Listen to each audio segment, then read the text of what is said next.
రేపు సిద్దిపేటలో oil pump factory ప్రారంభోత్సవానికి సీఎం రేవంత్ రెడ్డి రానున్న నేపథ్యంలో మాజీ మంత్రి హరీష్ రావు సీఎంకు బహిరంగ లేఖను రాశారు. ఈ మేరకు సిద్దిపేట క్యాంపు కార్యాలయంలో ఏర్పాటు చేసిన మీడియా సమావేశంలో లేఖను విడుదల చేసిన హరీష్ రావు అందులోని అంశాలను ప్రస్తావించారు. మాదేమో శ్రమ ఫలితం, మీదేమో శిలాఫలకమా అంటూ విమర్శించారు. ఆయిల్ పంప్ ఫ్యాక్టరీ నిర్మాణం పూర్తిగా బీఆర్ఎస్ ప్రభుత్వ హయాంలో జరిగిందని, ప్రారంభోత్సవం మాత్రం కాంగ్రెస్ ప్రభుత్వం చేసుకోవడం అన్యాయమని అన్నారు. సిద్దిపేట నియోజకవర్గ అభివృద్ధి పనులకు సంబంధించిన 1070 కోట్ల నిధులను రాష్ట్ర ప్రభుత్వం రద్దు చేసిందని ఆరోపించారు. ఆ నిధులను వెంటనే తిరిగి కేటాయించాలని డిమాండ్ చేశారు. అలాగే నియోజకవర్గంలోని 22,819 మంది రైతులకు రుణమాఫీ కాలేదని, దాదాపు 300 కోట్ల రుణమాఫీ నిధులు విడుదల చేయాలని కోరారు. రైతు భరోసా కింద ఇవ్వాల్సిన సుమారు 170 కోట్లను కూడా వెంటనే చెల్లించాలని హరీష్ రావు డిమాండ్ చేశారు. ముఖ్యమంత్రి గారు సిద్దిపేట నియోజకవర్గ పర్యటనకు వస్తున్న సందర్భంగా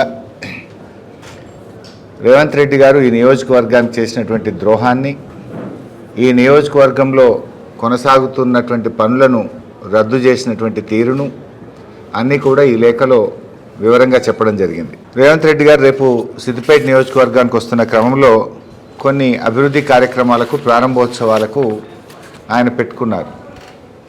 అందులో ఒక్కటి కూడా ఈ ప్రభుత్వం వచ్చిన తర్వాత మంజూరు చేసింది కానీ ఈ ప్రభుత్వం ప్రతిపాదనలు పెట్టింది అయితే అంతకంటే లేదు.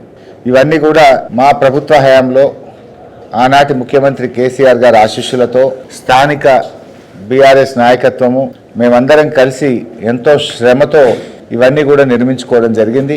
వీటిని ఇక్కడ తెచ్చుకోవడం జరిగింది. దానికి రిబ్బన్ కత్తిరియడానికి రేవంత్ రెడ్డి గారు వస్తూ ఉన్నారు. అంటే మాదేమో శ్రమ ఫలితం, వారిదేమో శిలాఫలకాల ఫలితం. అంటే శ్రమ ఫలితం మాది, శిలాఫలకాల వంతేమో మీదైంది. ఇలా మీరు ఈ రాష్ట్రంలో 2.5 సంవత్సరాల్లో ఎక్కడికి పోయినా బీఆర్ఎస్ ప్రభుత్వం ప్రారంభించిన కార్యక్రమాలు, మా హయాంలో పూర్తయినటువంటి వాటికి రిబ్బన్లు కత్తిరించడమే మీ వంతైంది. రేపు సిద్దిపేటలో ప్రారంభిస్తున్న ఆయిల్ పామ్ ఫ్యాక్టరీ 2021లోనే రాష్ట్ర ప్రభుత్వం జీవో ఇచ్చింది. 300 కోట్ల రూపాయలతోని ఈ ఫ్యాక్టరీని నాటి బీఆర్ఎస్ ప్రభుత్వం మంజూరు చేసింది, పనులు ప్రారంభించింది. సో ఆయిల్ పామ్ ఫ్యాక్టరీ ఈ ప్రాంతంలో రావడంలో కాళేశ్వరం ప్రాజెక్టు చాలా చాలా కీలకం.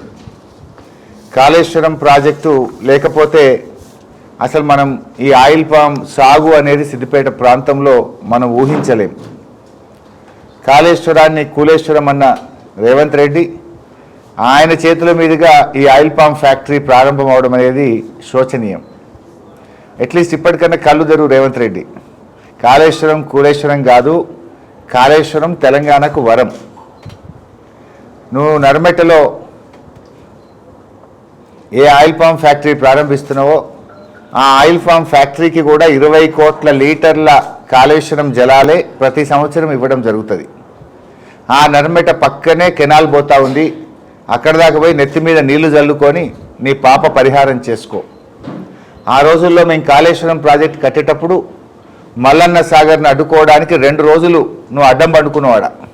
నువ్వు అడ్డం పండుకున్నా, హైకోర్టులో కేసులు వేసినా, ప్రాజెక్టును నువ్వు ఎన్ని రకాలుగా అడ్డుకోవాలని ప్రయత్నం చేసినా, మొక్కవోని దీక్షతో ఆ రోజు మేము ఈ ప్రాజెక్టులు పూర్తి చేసినాం.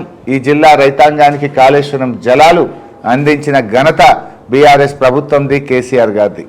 మాదేమో శ్రమ ఫలితం, మీదేమో శిలాఫలకం.